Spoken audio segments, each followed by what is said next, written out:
All right, this is part 2 of a 3-part series of learning how to trust yourself again after betrayal. So the first video, if you haven't caught it, be sure to go watch that. The first tip is listen to the voice of truth. The second tip we're talking about today is give yourself the benefit of the doubt. So I want you to ask yourself, how many times have I said, I just need to give him the benefit of the doubt? I don't have any evidence. There's nothing showing that he is looking at pornography. There's no text, there's no emails. I don't have pictures that there's another woman. What am I supposed to do? Well, if you're experiencing betrayal trauma, you've probably had that evidence in the past, right? Even if it was just one time.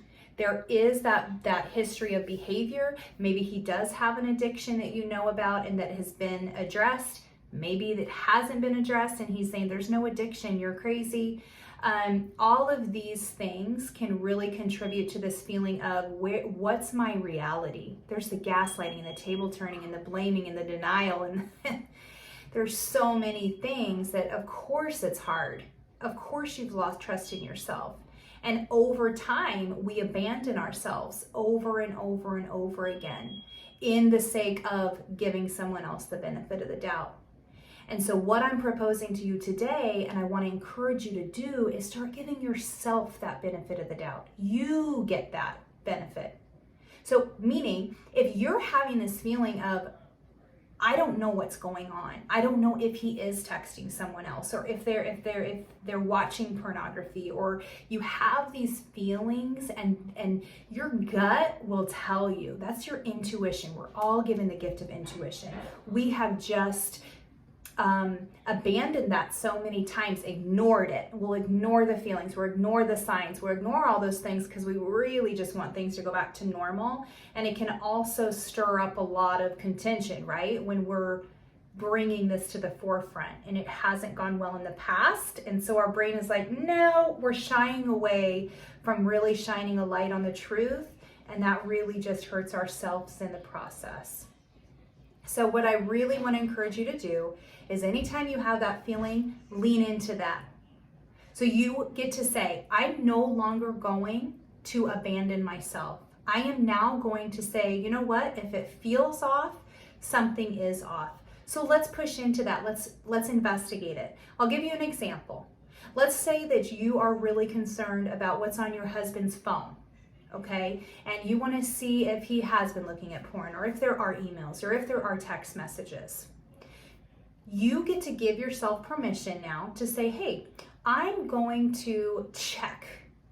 I'm going to check and see if this is a trauma response, or if this is my gut, my intuition saying that something's off, and I'm going to check and see if that's the case. So then you will go to your spouse and you'll say, hey, I'm really trying to learn how to tell the difference between a trauma response and my intuition. I'm really having a hard time letting go of thoughts that something's not right. And it would really help me if I could just take a look at your phone and be able to, investigate that a little bit. So if you're having thoughts of, after I say that, you're having thoughts of, oh gosh, that won't work. He's just going to blow up on me. He's not going to let me. He puts a code on his phone. He's very secretive. Listen, sister, that is your evidence. If he's doing that, his behavior is going to speak way louder than his words.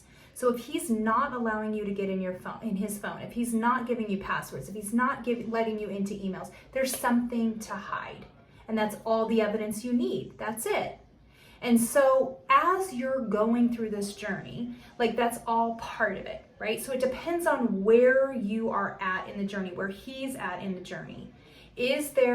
Has he admitted that there's an addiction? Is he getting help? Is he in active recovery or not? And then you can start to learn how to see recovery behaviors versus addict behaviors. And you'll start to be able to weigh, okay, where's he at? And then that's going to play into whether this is my trauma response and my brain saying it's happened before, it's going to happen again, or if it's my intuition and I know what these behaviors look like and I can feel it. And it becomes stronger and stronger, and you get more and more empowered, and you start to really get back to that gift that gift that we are all given that allows for us to feel on a deeper level of things that are felt and not seen. You may not see it, but you can feel it. And that's your intuition. And so that's what I want to help you get back to. So watch video 1, listen to the voice of truth. And then this week we're working on giving yourself the benefit of the doubt. So no more saying, I got to give him the benefit of the doubt. I'm going to give myself the benefit of the doubt. And I'm going to do what I need to just check up on it, right? And you can be open and transparent about that. You don't have to be hiding and sneaking and like digging in over here without him knowing. Because if he's not okay with it and he's getting defensive, remember, his behaviors speak louder than his words, and that's the evidence that you need. So please leave a comment in the comments below about maybe if you've tried this and how it worked out for you. How are you getting back to really trusting yourself? Or what space are you in? Are you in a space where you don't trust yourself at all? Because you're not alone in that. You are absolutely not alone in that. And it's so powerful to have a community that really gets it, because if you haven't experienced betrayal trauma, you can't possibly get it. So that's why I want to invite you, if you have experienced betrayal trauma and you're not part of my Facebook group, it's a private Facebook group, Live Like You Matter, Healing from Betrayal Trauma, come join us there, because we've all been there. We get it. We get what you're going through, and you're not alone. I also am on Instagram. My handle is @OnitaAuffield. And then I have a website, onitaoffield.com. And I offer a free discovery call so that you can just check out what coaching is like, see if it's right for you and what I have to offer you. So I really hope some of these tips help you. I'd love to hear back from you and see how they resonate with you as well.